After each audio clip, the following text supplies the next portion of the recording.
the big crowd ready to cheer him on. And Damon Bradshaw heading for what he hopes will be a rendezvous with the record book. Here we go.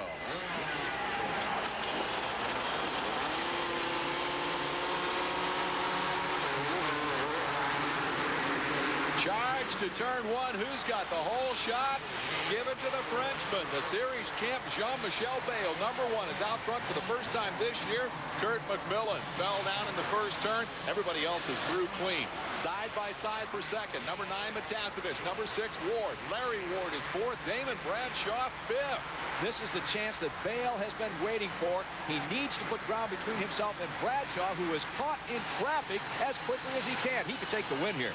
Oh, Bradshaw's not caught for long. He's past Larry Ward. Now he's around Jeff Ward. Here he goes after Matasevich. Unbelievable. This was the battle early. Remember the conflict in the heat race. And he blows right by. Bradshaw passes 3 guys in the time it takes to tell it. And he's right on the rear wheel of Jean-Michel Bayle as they head into the second lap. We're looking at the opening lap action when he did all of that. Bayle is out front. He needed to make up some ground and put Bradshaw behind him. Bradshaw was just too aggressive. Dave, that was unbelievable riding.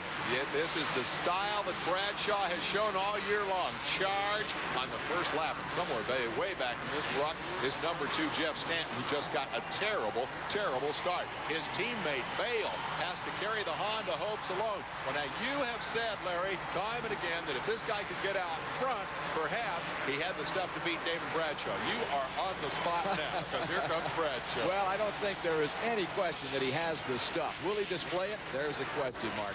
Bayle was the dominant figure in 1991. Anyone that knows anything about Supercross knows that. He's battling the dominant figure of 1992. Who's going to come out on top? I wouldn't bet the farm either way. The Kawasaki's are all lined up in 3rd, 4th, 5th, 6th spot. And here comes Jeff Stanton. By my count, 8. Long way to go to the front.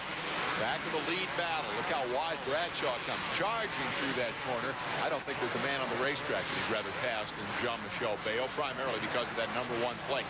Here's Jeff Ward, and the other man on the move is Larocco. He has come past a couple of people, and there you see the bobble by Ward that will let Larocco get even closer. Mike, #7, still looking for the form that carried him to victory in the series opener. Talk about form. This guy's got it. JMB. Jean-Michel Bayle, 2 times a world champ. He came to the United States and conquered everything that he saw here.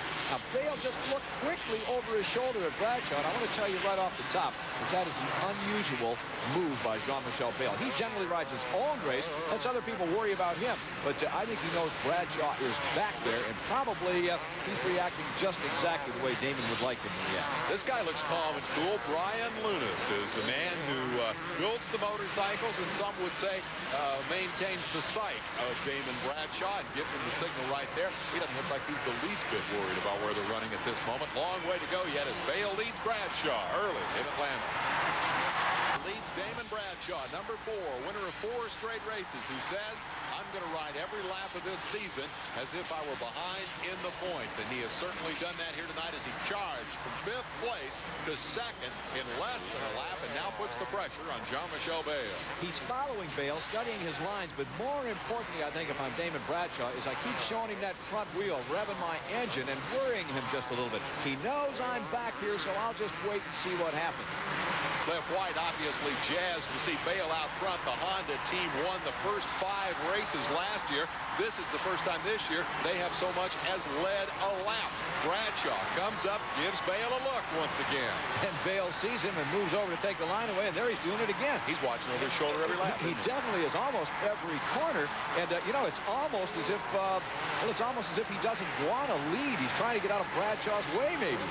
He may be afraid of Bradshaw. He has said off the record all season long that he thinks Bradshaw will crash, hurt himself, and lose the championship. Into that corner, Jean-Michel Bayle stood upright on the motorcycle. He was on the brake and just kind of coasted through. Bradshaw made no kind of move there. Look at, again, he did that, and this time Bradshaw took advantage of the situation. Dave, I think that Bayle let him by. Bayle looked like he might have hit that hay bale and slowed him up a little bit. Bradshaw has taken the lead, and this time it took 5 laps to do it. And now Brian Lunas is tapping his temple, the universal signal that means think, kid. Don't do something stupid now. With Bradshaw in the lead and Vail now in pursuit. I want to go back, Larry, and take another look at that pass and see how Bradshaw got around him. Well, let's take a look as soon as we get back today with the two lines, inside and outside. Vail's on the inside, and Bradshaw gets the drive, and he's able to double while Vail could only single. Now, had Vail gone to the outside, Dave, Bradshaw simply would have blocked pass. Results would have been the same. He would have been in the number one spot. Again, I want to say, though, let's watch these two riders as this race unfolds, but I'm not at all sure that at that point in the ball game, Vail wanted that number one position. I can't imagine that he would want to finish second to Damon Bradshaw, but on the other hand, I can see where he might want to just finish the race and not get involved in a Matasevic-style tangle and find them both on the ground. Speaking of Matasevic, look at this. He is the engineer of the Kawasaki freight train. He's running third. Ward's running fourth. Morocco's running fifth. Kedrowski's running sixth. And they're all on those green motorcycles. A whole passel of green up front. And here comes Morocco around the outside of Jeff Ward, trying to move up one more position. Will he get the job done? Yes, he does. Now, here's the thing about the Kawasaki freight train.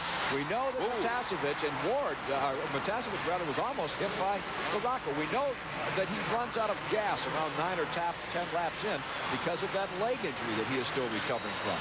Whatever the reason, Matasevic goes a little wide here. That'll leave Morocco room. Morocco comes swinging right past and takes over the third spot, drops Matasevic to fourth. One of the knocks on Matasevic early in the year was that when he would get tired and start slowing down, he'd hold up the guys behind him. This time, all the guys behind him were his teammates. Look at Morocco doing all kinds of kicks. He got both feet off the pegs just about crashed.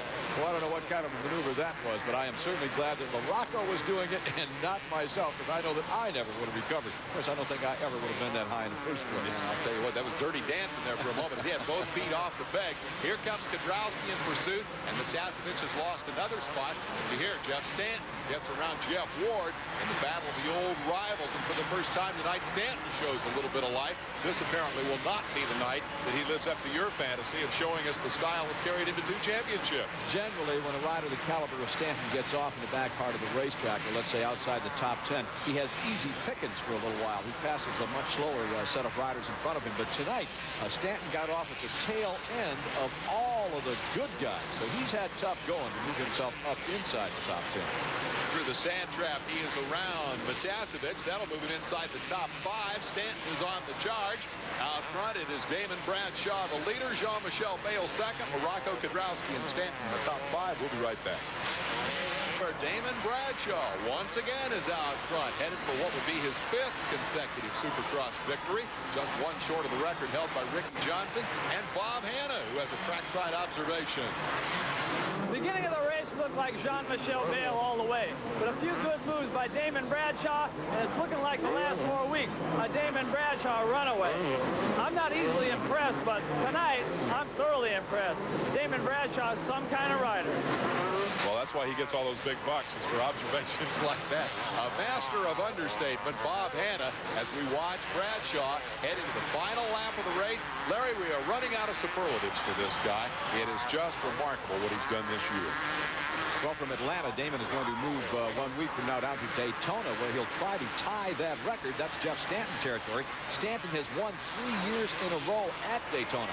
And, Dave, here's the remarkable thing, or interesting thing. If he does tie it, he's going to go back to Charlotte, North Carolina 2 weeks from now to try and break the record in front of his hometown crowd. I tell you, I thought that half of Charlotte had come here tonight to Atlanta for this race. I guarantee you, if Bradshaw wins 7 in Charlotte, they are going to rip up the stadium. This guy is very, very popular in his hometown, and understandably so with this kind of performance tonight. He has dominated once again. There's nobody in this series who can run with him.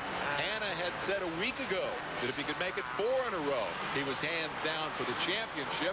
He is about to claim his 5th consecutive victory, and I think we got to concede the rest of these guys are racing for second place if Damon Bradshaw can stay healthy for the rest of 1992. The man who was champion last year finishes second tonight. Jean-Michel Bale comes by to accept Bradshaw's congratulations. There's Keith McCarty, the Yamaha team manager, who was Bob Hanna's mechanic, who won the very first race in this stadium way back in the 70s. And so tonight he is still part of the winning team as we see the final Supercross crowd in Atlanta Fulton County Stadium. The man who writes his name in the record book for this final race here, Damon Bradshaw, with mechanic Brian Lunnis up to the top of the jump for one last accolade. Looky there, the tomahawk chop. Everybody here in Braves country knows that symbol.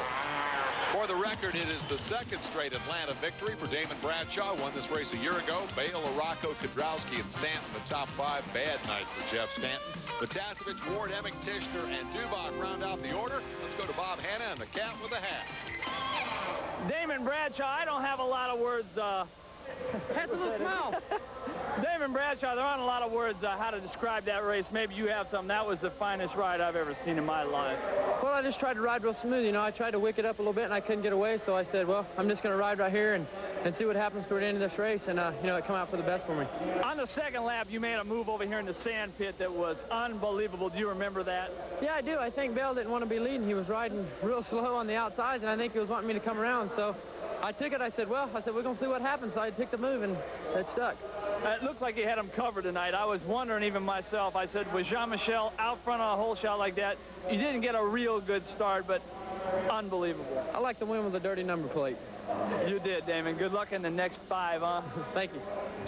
They didn't throw dirt on him for long tonight, and I wonder if that hat's too small or if his head's starting to swell a little bit here. Rightly so if it is, because look at the lead he has over the defending champ Jean-Michel Bale. Stanton falls to third in the